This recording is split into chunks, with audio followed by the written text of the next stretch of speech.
నమస్తే. 9వ పద్యం రెండో భాగం. మొదటి భాగంలో మనం అమ్మలగన్నయమ్మ, ముగురమ్మల మూలపుటమ్మ, చాలా పెద్దమ్మ, సురారులమ్మ కడుపారడి బుచ్చినయమ్మ వరకు చెప్పుకున్నాము. ఇప్పుడు తన్ను నమ్మిన వేల్పుటమ్మల మనమ్ముల నుండెడి అమ్మ, తన్ను నమ్ముకున్నటువంటి వేల్పులు, వేల్పులు అంటే దేవతలు, ఇలా వేల్పులు అంటాం. ఇలా అంటే భూమి, ఇక్కటి దేవతలు భూసురులు అంటారు. అందుకనే భూసురులు అంటే భూమిపై సురులు, దానినే తెలుగులో ఇలవేల్పులు. వేల్పు అంటే దేవతలు. తన్ను నమ్మిన వేల్పుటమ్మల, వేల్పుటమ్మలు అంటే దేవతా మూర్తులు, దేవతా స్త్రీలు అని కానీ, ఆర్ ప్రతి దేవుడికి కూడా స్త్రీ తన శక్తి. ఇప్పుడు బ్రహ్మకి బ్రహ్మాణి, విష్ణువుకి వైష్ణవి, రుద్రుడికి రుద్రాణి, ఇంద్రుడికి ఇంద్రాణి, కుబేరుడికి కౌబేరి అర కౌమారి అని, వరాహుడికి వారాహి. అంటే అదే మనకి సౌందర్య లహరిలో మొదటి పద్యం, శివశక్త్యాయుక్తో యది భవతి శక్తః ప్రభవితుం అని.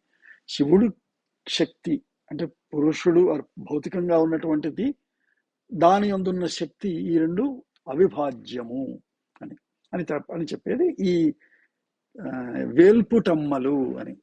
ఈ వేల్పుటమ్మల మనమ్ముల నుండెడి అమ్మ, వాళ్ళందరి మనస్సులో ఉండేటటువంటి అమ్మ ఈవిడ అని. అంటే బ్రహ్మ తన యొక్క సృష్టి జ్ఞానము ఇదంతా నడవాలి అని అంటే ఆయనలో బ్రహ్మాణిగా ఉండేటటువంటి అమ్మ. విష్ణువు తను స్థితి కార్యం నడిపించాలి అని అంటే అందులో ఆవిడ వైష్ణవిగా ఉన్నటువంటి అమ్మ అని. సో తన్ను నమ్మిన వాళ్ళందరూ, ఎందుకంటే వీళ్ళందరూ మళ్ళీ ఆవిడ దగ్గరికి వెళ్తారు. విశేషించి మనం దుర్గా సప్తశతి చదివితే వీళ్ళందరూ దేవతలు వెళ్ళి అడిగితే వీళ్ళందరూ వాళ్ళ శక్తులు ఇస్తే ఆవిడ అవన్నిటిని ఒకటి కొత్త రూపం దాల్చి, వీడు కోరుకోనటువంటి స్త్రీ రూపం దాల్చి సంహారం చేస్తుంది.